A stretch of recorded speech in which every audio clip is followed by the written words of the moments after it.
So on 214, he's talking about that the changes that came out of the 60s and later were not really about educating people into social change. It was about imposing it through the government.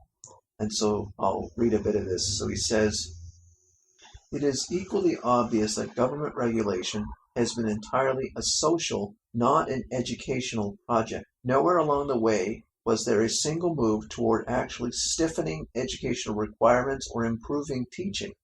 That the teaching terms should be longer, that foreign language requirements should be imposed everywhere, that government fellowships or loans should depend on high academic standing, that a writing requirement be made universal, that tenure standards should be raised in departments getting government grants. These were not causes that interested the legislators and the bureaucrats in Washington and the state capitals, or the special interest groups in the universities. They were their constituency. They were concerned only with using the universities as a means of bringing about social changes, and in fact, the causes that the students tried to force on the universities in the 60s by activism were largely put in place by governments in the 70s and 80s by fiat. Politics was substituted for education, and politics seeks political ends, not educational ones. This is the mark of politics everywhere. When it becomes involved with social activities, welfare, environment, art, or education,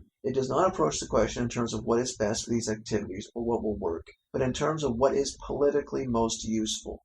The two approaches to experience, politics and education, are fundamentally at odds and can tolerate each other only to a limited degree. One, politics, feels it is in sure possession of the truth and uses education as the ideal means to put its ideology into effect. The other, education, at its best, is always questioning and seeks truth by the close consideration of the evidence, skepticism toward any established position, and testing of all possibilities.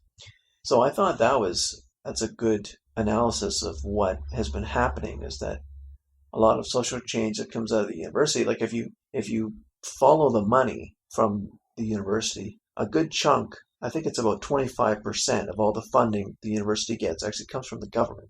And that isn't free money. That comes with all kinds of things the universities have to do to get the money. And one of them I certainly know is diversity hiring. And there's all kinds of other probably educational targets they have to meet. So rather than simply providing a space for these social change ideas to then be given fair hearing and debated, in many ways they're just simply imposed and pushed to be accepted. In other words, social change, I guess maybe in the 20th century, the last half of the 20th century, it hasn't really been, almost in a sense that it's been a faulty, or not faulty, but like a fake change. It hasn't really been progress. It hasn't been something that the masses have all collaborated on and accepted. It has actually been imposed by a minority on everyone and put into the government and its laws and regulations. And maybe that is the reason why there's so much conflict today over these ideas, because they were actually never really accepted, and they never really went through the normal paths of social change, which usually takes a long time. They instead were just imposed. And maybe that's why even in the same generation, they have come up again, because they never really were accepted in the first place.